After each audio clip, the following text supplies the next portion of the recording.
Third, with respect to the canine, the third search of the canine proved negative.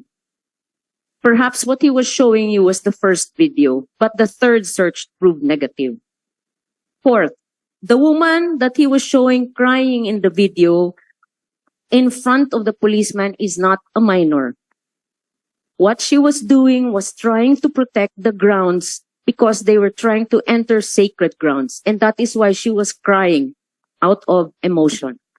I believe, Your Honor, that the PowerPoint submitted by General Torre is trial by publicity. Thank you, sir. Thank you. Can I answer, sir?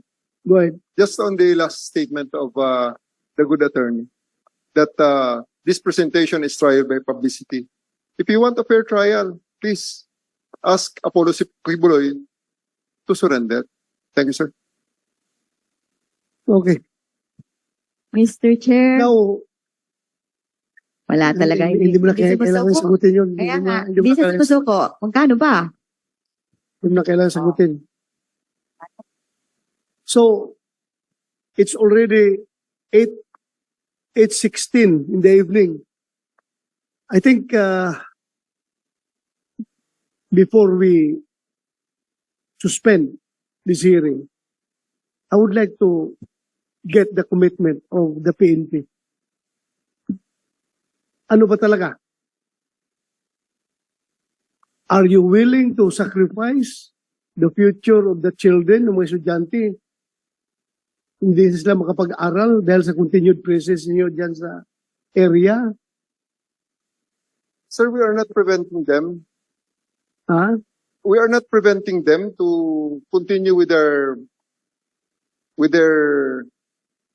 Yeah, Daily you're not preventing them, but kung ako ang estudyante, hindi ako papasok dyan na ganyan kadaming pulis. Hindi ako papasok dyan. Ako teacher, hindi ako komportable na kaklase dyan kung ganyan kadaming pulis sa loob. I think more than me, sir. There's one person that we can ask to end all of this, sir.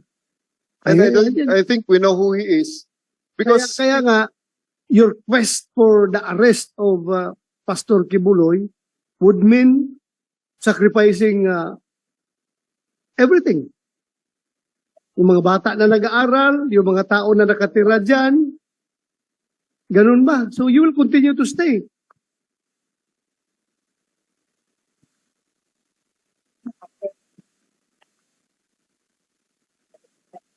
Hindi ba pwedeng bigyan nyo muna ng relief yung mga tao dyan to back to their normal lives? Tapos kung meron na naman kayong positive info, go ahead. Go ahead. You arrest Pastor Kibuloy kung nandyan siya sa loob. Alam mo, Nick, the way I see it right now, however you defend your position, you are at the losing end. Nakikita ko. And I think, I am suggesting to you, kung talagang after 13 days of occupation of that compound, still, hindi nyo na-aresto si Pastor Kibuloy, I think, it's high time for you to make a tactical retreat. For the meantime, huwag mong gawin na rason na napasubo na kami dito, tuloy-tuluyan na namin ito, sir, dahil napasubo na kami. You're not saying that, but ako, pakiramdam ko, yan ang nangyari ngayon. Napasubo na kayo dyan kahit hindi niyo nakikita. Si Pastor Kibuloy, tuluyuan na lang ninyo. Ayaw na niyong umalis. Alam mo,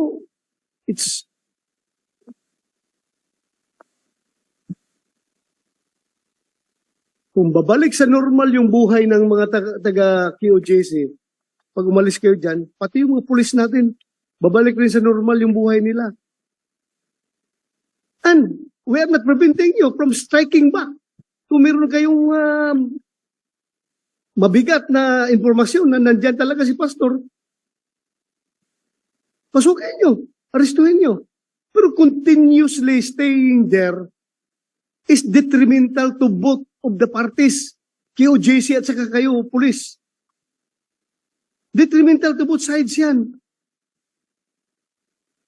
I am appealing to you in the name of humanity. Please be human enough to consider all these things. Please be human enough. I cannot give you a direct order, although gustong-gusto ko talaga sabihan kayo na umalis na kayo dyan, but I cannot give you a direct order, otherwise it will be a legislative overreach. I'm not part of your chain of command. Hindi ko kayo pwedeng orderan dyan.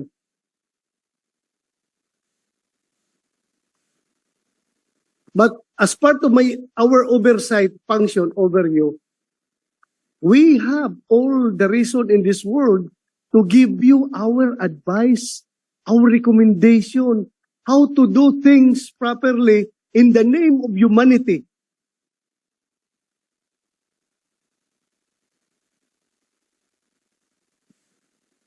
Magiging normal ang buhay nila, magiging normal ang buhay ninyo kung babalik kayo. Then kung meron naman kayong informasyon, go ahead. Nobody's stopping you. Pero yung ganyan tuloy-tuloy na lang kayo, I am running out of reasons to explain to the people why are these policemen are still there after how many days continuously occupying because gusto nilang kalkalin lahat ng lugar. Ay,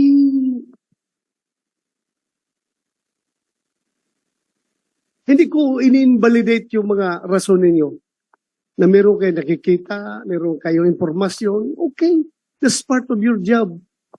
Pero sa ngayon naman siguro, you cannot justify your existence there inside the compound for how many days na. I know you're pressured by your commanders to arrest Pastor Kibuloy. They will not give you 3,000 people from other police regional offices. They will not support you with that gargantuan number of troops just to arrest one wanted person kung walang imprimatur yan galing sa taas. Napipressure kayo. But because of that pressure, napapasubo na kayo, nahiya na kayo umatras. I am giving you the advice. As early as now, you can make your tactical retreat, however you term that, strategic retreat, you can do that. Pero kung sabihin mo sa akin, General Torre, that you will still continue to stay there,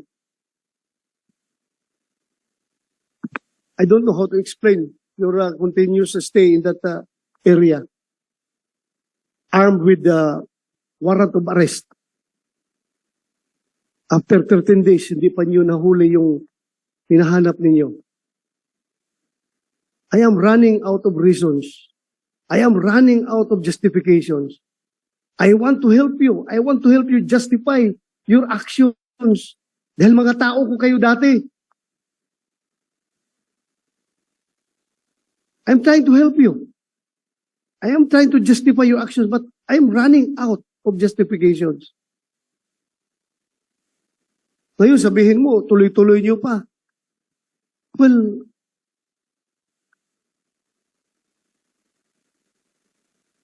I don't know how to deal with this situation.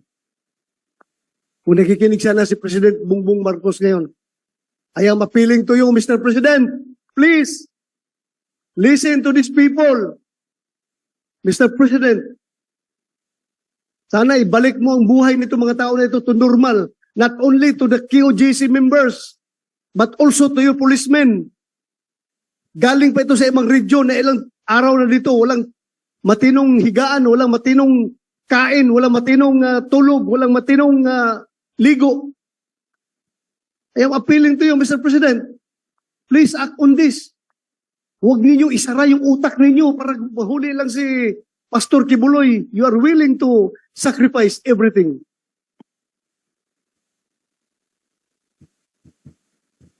That's only an appeal. I hope you are listening.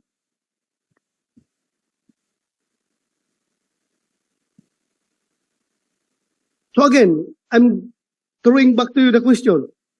How long do you intend to stay there? Sir, same with the commitment earlier. We won't stop until we arrest Apollo Kibuloy, sir. We believe he is in KOJC compound and we will look for him. If only the KOJC members will cooperate with us, leave us alone what we are doing, we're not hurting them. We're not hurting them. They are the ones impeding us. We want to go into a building, why impede us? Stay away. It's not you that we're targeting. We are looking for Apollo Kibuloy, Crescente Canada, Ingrid Canada, Sylvia Simanes, and Roy. What's the first name? Roy. Jacqueline Roy. Those are the peoples that we're interested in. We're not interested in Dr. Badoy. We're not interested in Marlon Acobo. We're not interested in Banat Bay. We're not interested in anybody except for the five. Let us look for them freely in these areas. They say that these are sacred grounds. We see that,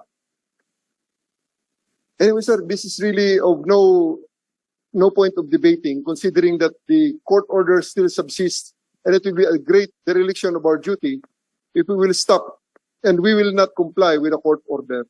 We have positive information that Mr. Kibuloy is in the compound, and you have seen the challenges that we faced in the past 13 days. And of course, I would like also to, pasensya na po kayo, dahil kung isa lang talaga, there's only one person who can end this all. The Son of God. Claiming to be the Son of God. Kasi nga naman, ang Son of God, nakilala ko, na nabasa ko sa libro, nagpapako sa krus para sa kanyang mananampalataya. Sana naman itong Son of God, sa ngayong ito, can take the cudgels, hindi niya kailangan magpapako sa krus. You are also a son of God. I am also a son of God. Everyone here is a son of God. A daughter of God. You did not emphasize that. Everyone is. Lahat tayo dito, anak ng Panginoon. And also, sir, may I take this chance? Okay. Maybe the KOJC has the impression that I take joy and pride in doing this. Pride maybe because I'm doing my job, but I don't take any joy in this. My children are harassed by KOJC. They know my house. They've been delivering vegan chicharon in my house in Marikina during the time that the SMNI franchise was revoked, and the reporters were turned to sellers and fundraisers of sacks and sacks of vegan chicharon. I've been buying from them. I've been supporting them. They're my friends. I don't take joy in this job, sir. It's just because I took the oath that I'm doing this to the end. May I say something, sir? Yes, go ahead. I can see, General Torre, that you do not take any joy in this, and that you're saying that it would be a dereliction of your duty if you do not implement the warrant of arrest. But on the other hand, I would like to emphasize that this, in the exercise of your duties, this constitutes a rape of the constitutional rights of other people. The right to religious freedom, right to education, right to life, liberty, and property of third persons who are not part of this warrant of arrests. As my teacher said, your right to wave your hand ends where my nose begins. And so many noses have already been broken. Specifically, the noses that refer to the Bill of Rights. Thank you, sir. Thank you. Again, sinabi ko na yan sa iyo kanina, General Torre, na in the performance of your duty, you are willing to sacrifice all the rights that as stated by Attorney Fuentes. Ako lang ko sa mga bata, nag-aaral, sila, yung kanilang religious duties, religious ceremonies ay na-impede. So, hindi ko ang hirap i-justify. But then, we are going nowhere in this hearing if we cannot reach to a settlement. Wala tayong magawa dito.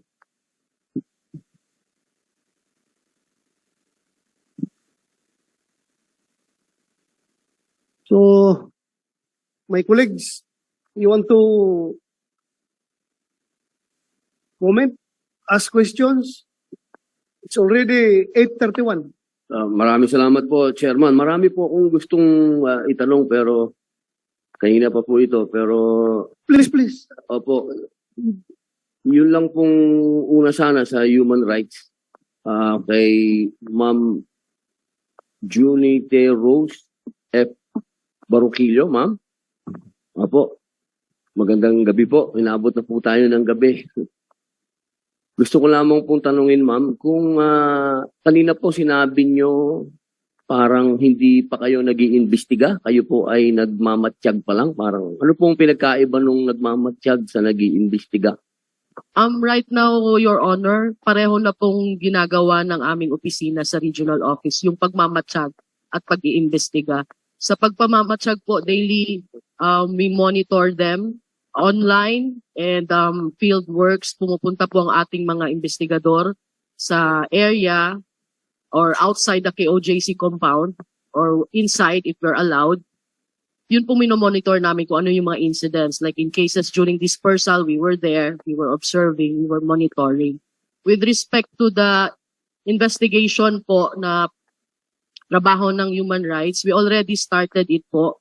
We already sent communication to both sides, the KOJC and the PNP, because as I have said earlier that we need substantial evidence sa lahat ng mga incidents of alleged human rights violations. So we have sent communications to both sides requesting them for statements and affidavits kasi yun po ay makakatulong sa aming investigasyon. So we are waiting for their replies po. So that will start actually our investigation to roll ball po. Bali, ibig niyo pong sabihin, aantayin niyo pa po yung kanilang mga kasagutan bago po kayo makapagbibigay ng resulta? As part of our mandate po, Your Honor, we have to observe due process po. So in certain instances, yung mga incidents po, we really have to request their statements and counter affidavits kung meron po. So we already have incidents already listed na merong mga alleged human rights violations like the incidents kanina na mga na-mention from both sides. But we have to get the statements from both sides as ordered po din ng amin ng central office po. No? So, bukod po dun sa na-witness nyo na, kailangan po ng statement. As directed by our central office po, Your Honor. So gaano po kahaba yung aantayin natin na panahon? It would really depend din po. Yung pinakamabilis lang. Para alam lang po natin kasi ako po. As far as I know po, Your Honor, as soon as they've given us our statements, kasi we have already the directive to expedite na madaliin din talaga ang aming investigasyon. We already have the videos as evidence, as part of the evidence, but we really need the side of both parties din po, just so makompleto namin yung investigation. So as soon po that they would be able to give us their side of their stories dun sa mga allegations, we will expedite po. That is the directive po of our chairperson to expedite the investigation. Yung pong expedite na yon, mga, ano lang po, bigay lang po kayo ng idea kasi para mga 1 month, ganun. Your Honor, I can without preempting the ano po ang our because on our level po sa regional office, we will just have to submit the evidence to our central office. And then yung aming central office po yung Opo. gagawa ng decision whatsoever for the finding of human rights violation. So I do not want to maybe in the next hearing if our chairperson will be available, he could With the indulgence of Senator Opo, sige po. Padilla, alam mo ma'am, ako, lumaki ako dito sa Davao, second lieutenant pa ako pag-graduate ko sa PMA. Pero kinasanayan ko na yung human rights, Commission on Human Rights.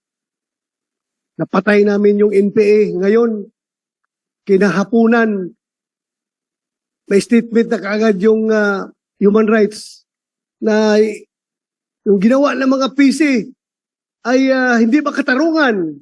Binayulit yung karapatan ng mga hindi pa nga niya sasabihin na NPA, kundi yung mga tao, mga makakaliwa o ano ba yung mga militante, pinatay kaagad. Alam mo, nangyari ito umaga, pagkahapon may statement na kaagad ang human rights. I don't know bakit you're holding your punches as far as this issue is concerned.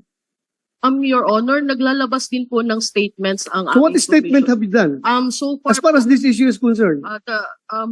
we have always reminded both sides po, especially the PNP, to observe the maximum tolerance, as well as when they conduct or the implementation of the service of warrant, to observe also that they will be able to... Yung namatay, yung may namatay tayo na So isang namatay po, Your namatay. Honor, it's still part of the ongoing investigation po. Katagal na investigation yan. Ilang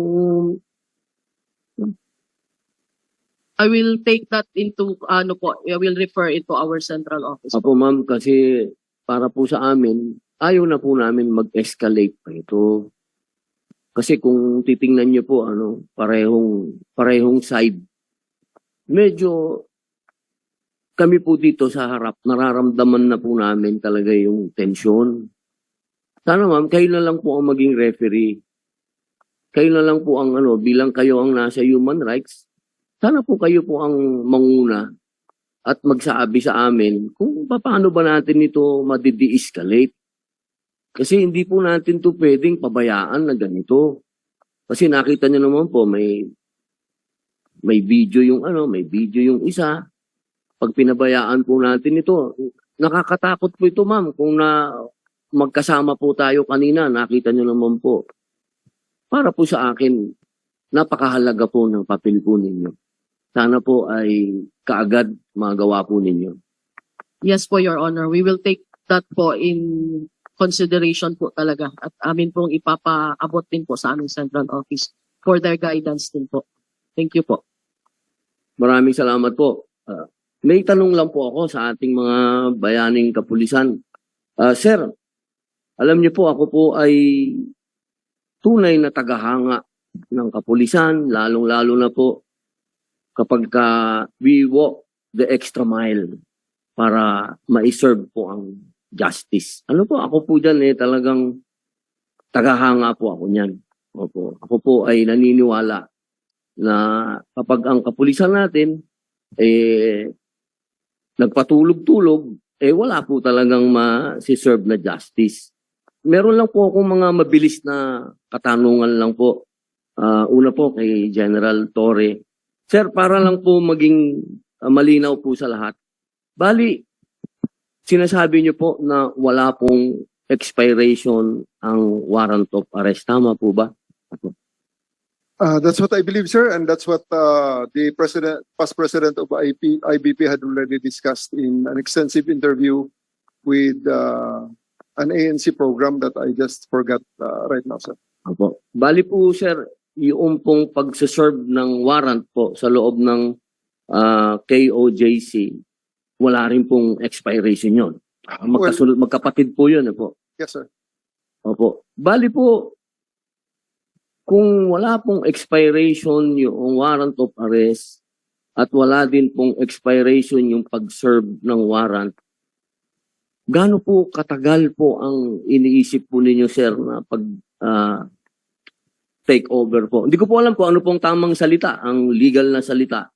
doon po sa mga bayani nating pulis na nandun, meron po ba kayong ideal po, sir, na kung gaano katagal?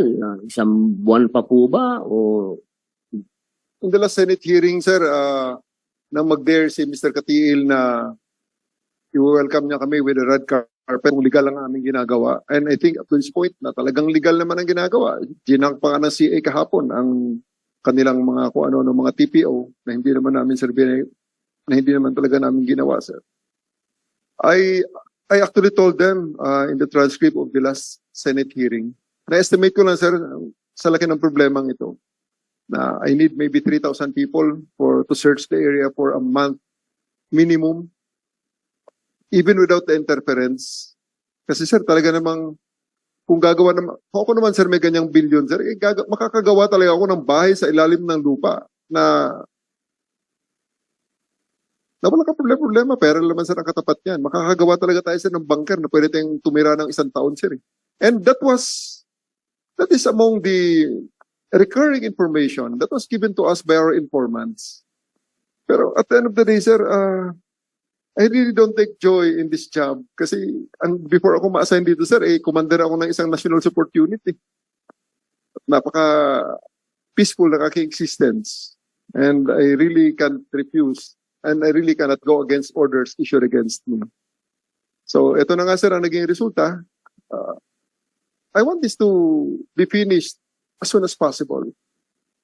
Kaya lang, sir, yun nga, every day that passes, naalala ko rin na sinabi ni Senate President Chis Escudero, nakakahiya ng PNP, hindi maaresto si Apollo Kibuloy.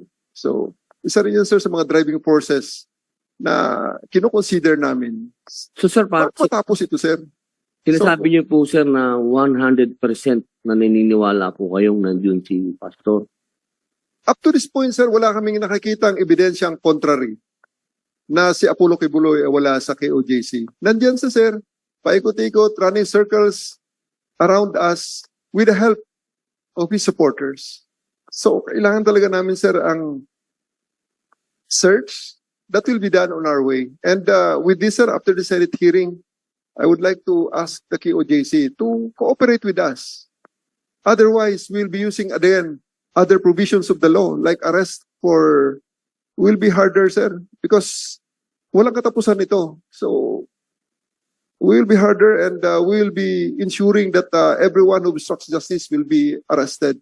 On the first day, actually prepared 500 people, 500 arresting officers to effect the arrest. Buti na lang, sir, binuksan nila ang gate. Because we are ready to that extent. May mga prison buses na kaming na-ready, sir. May mga arresting officers ako na-ready, investigators. Ang buong Bagani Hall doon, sir, ay naka-ready ang 50 computer para mag-process na, sir. And we have coordinated with the prosecutor's office na ganito karami ang aming inquest sa araw na ito. And nangyari lang yan, sir, the next day. 20 ang aming naresto. In-inquest namin. Kinumpiska namin ang 2 crane na inilagay nila sa gitna ng kalsada, 2 ambulance, at 2 wing van. Sana ang aming mahuli. Isa lang nahuli namin. Ang isa, sir, ay kanilang itinakbo. Which is okay lang, sir. Pero at the end of the day, sir, we really cannot abandon the victims of this crime. Not only because of moral principles, but of course, we really cannot abandon the service of this warrant because this is an order by a judge and it is legally binding up to this point. Yes, sir. Salamat, sir. Apo, nirirespeto po namin, sir, yung inyo pong ano. Tanong ko lang po, sir, isa pa po. Totoo po ba na merong mga foreign visitors tayo nakasama po sa inyo pong pagsasagawa po ng inyong pag-serve ng warrant? Definitely none, sir. So, Wala hindi, po talaga. Hindi po totoo na may observers, trainers, o friends involved po tayo? Wala po, sir. As up to this point, sir, wala pa po, sir. At palagi na-insinuate yan, sir, ng mga taga-KOJC dahil lang may warrant din naman sa US, si Pastor Kibuloy. Right now, sir, I would like also to emphasize na ang warrant lang naman ni Pastor Kibuloy, hindi lang Pilipinas eh. Pero we don't care about his warrants in the United States. What we care about is the implementation of legal warrants issued by Philippine courts. Thank you, sir. Ito po, sir, talagang... Senator Ruben, Yes, sir. if I may, just for the record, General Torre, yung gamit ninyo ng mga equipment na yan, not coming from foreign entities, All Filipino-owned, sir. Ha? All Filipino-owned. all Filipino. Ang iba nga siguro, sir, Hindi galing sa Amerikano, ha? wala, sir. Ang iba pa nga, ang isa nga dyan siguro, sir, baka kilala niyo pa, sir, dahil galing sa minahan nga yan, sir, talaga, sa Davao del Norte. Okay, just for the record. Yes, sir. Thank you, sir. Kasi maraming speculations na yung equipo daw yung gamit ay galing sa Amerikano. Mga Amerikano na gustong mahuli si Pastor Kibuloy. I do hope sometimes, sir, that it's the case because kung meron kaming mas sophisticated na equipment, sir, palagay ko mas mabilis naming na ma-achieve itong mission na ito, sir.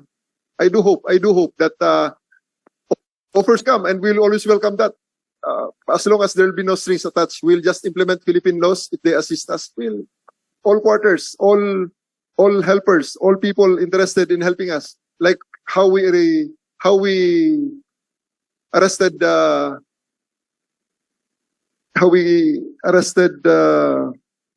Pauline Canada. Thank you. The information came from her employers. Thank you, thank you. Thank you, sir.